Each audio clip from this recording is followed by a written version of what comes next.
Hello, hello, Taurus BBs. This is your Astroscope for the month of April, and let's just hear what my guides want to share with y'all. What is it that the month of April has in store for you? What is it that you need to hear? What is it that you need to know, to be aware of? I should go with this one. Okay, quite a bit of cards here. So we have anger, reflect, remember, fear, caution. All right, my love. So the first thing that I want to get right into it with y'all is that, so this month of May, the emotion of anger, or the concept, the narrative, whatever's going on in your life, or has been going on as of, the last few months or recently, that you associate with anger, that stirs up anger, whether that anger be reflected in the feelings of frustration, stagnation, irritation, annoyance.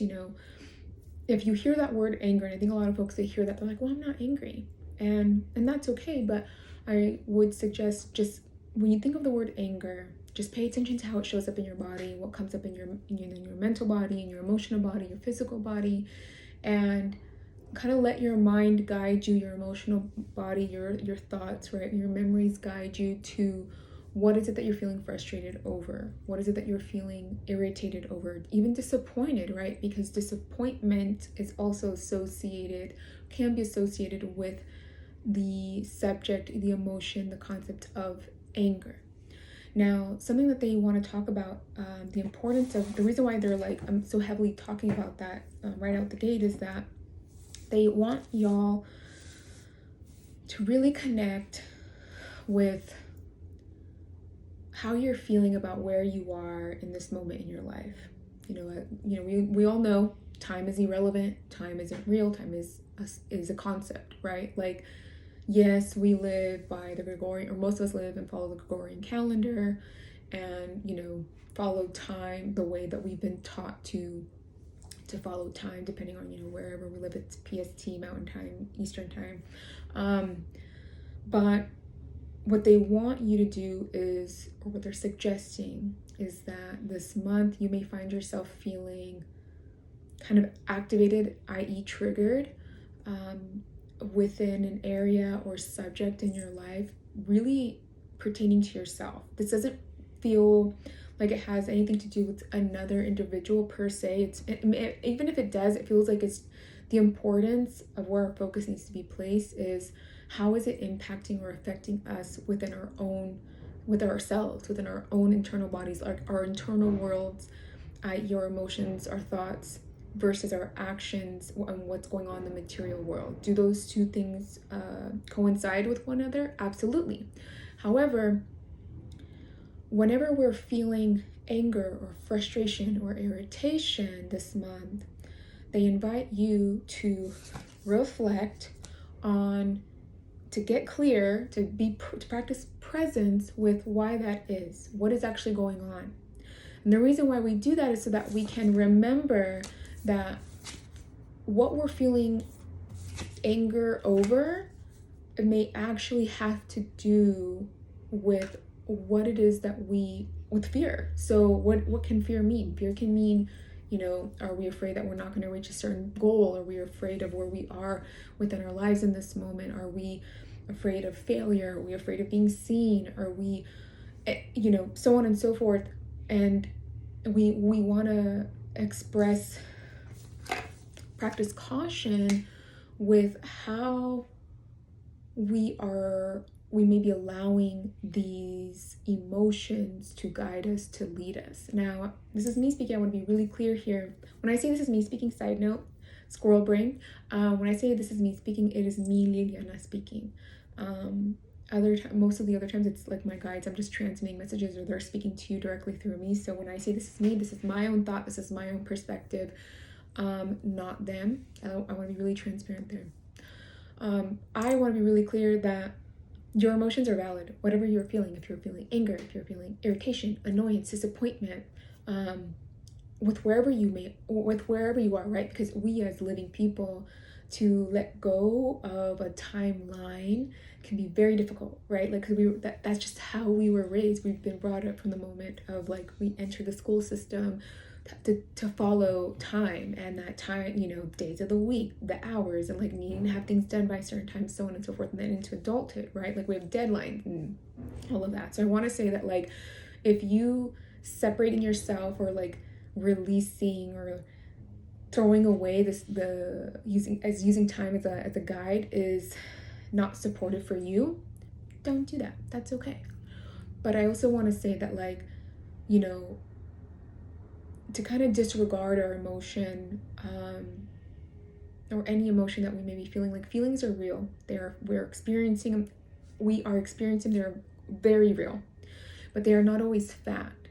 Meaning, though a feeling like anger and disappointment and grief, and I say that very lightly there, but those emotions are very much real because we are experiencing them, and they are connected to a circumstance, a situation, an experience that is real. Our emotions don't always represent truths or facts about ourselves or where we are in life. Meaning, an example would be, perhaps I have a goal, I have a project that I'm working on. Okay, I want to finish this, and like I want to finish this. Maybe I set a goal of like, I want to finish this by the end of March, right? And finding myself feeling, if I check out my feelings, is okay, how am I feeling? Feeling frustrated, feeling annoyed with myself, feeling disappointed because I can see, okay, I'm not going to meet that deadline. And then when we aren't practicing presence with those emotions and using the act of discernment to discern whether what I'm feeling is a fact or what I'm feeling is based on feeling or fact, then it's easy to get swept away with the emotions. So if I'm not practicing presence with, I am feeling frustrated, disappointed, irritated with where I am, and I place my power within the emotion, it can then kind of like escalate to, I am not good enough, I'm never gonna finish this, and even if I did, who's gonna want it? It's never gonna be successful, whatever, wherever, you know what I'm talking about, where our brains can go, right? When we practice presence and discernment with our emotions, we can say, okay, I am feeling, of course, there's always a garbage truck whenever I'm filming.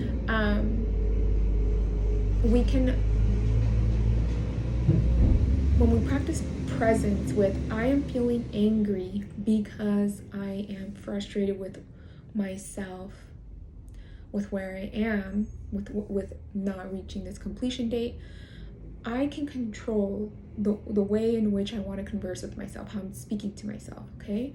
You know what? Yeah, I can be frustrated with where I'm at, but that doesn't mean that I still can't finish it. Finishing it now or finishing it 2-3 months from now doesn't mean that it won't ever get completed. It doesn't represent any value in myself or lack thereof within myself or the project itself. And so we want to hold space for ourselves in that way, and we're able to then step out of the emotion and say, okay, that what the fact is that I love this project, I can still get the project done. Yes, I am frustrated or disappointed with the expectation that I had, but that's okay, because whatever reasons may have come up, because let's face it, like life, the world, there's so much going on that we might not always have the bandwidth to meet our own expectations. So this month, my loves, just practice presence and the art of discernment. Hold space for yourselves and really pay attention to where you're placing your power. Are you placing your power within the emotion that leaves you feeling drained, depleted, or feeling really judged by yourself? Or are you placing your power towards, how can I continue to lift myself up, or to support myself no matter where I am and what I am needing at this time? All right, my loves, I hope this message is supportive for you. Until next time, take care.